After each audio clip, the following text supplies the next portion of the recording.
Okay. And so let's talk about from the trial until your incarceration. What was that experience like for you? Well, at trial, I didn't testify. I didn't get on the stand. No, none of us got on the stand. All right. And the lawyer's basic issue was to distinguish what actual crime was committed, whether or not it was an armed robbery or just a mail robbery, because the sentence structure is different for both.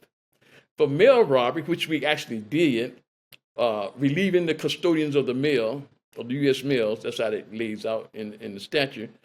Uh, and that was a mandatory 5 years. You couldn't get no more than five, but you had to get five.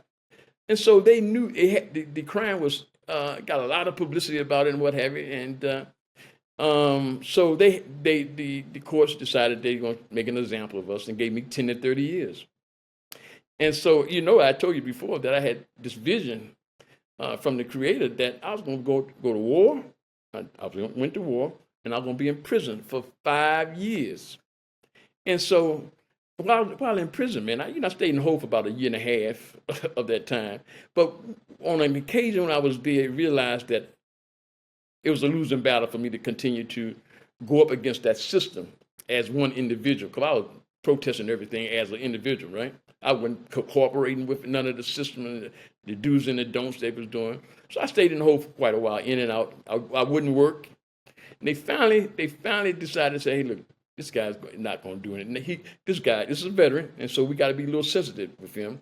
And so when I came back out of maximum security the last time, they just, instead of putting me into one of the regular jobs like the print place, the print office, or whatever, I was able to manipulate the situation where I end up just being a custodian around the main office of the prison, right?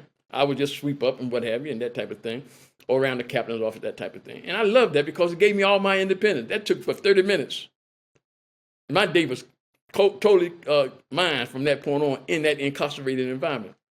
And that's what every man in prison wants, being able to have his own independent space and time and not be hunchoed to working, whooped into working, demanding that you work.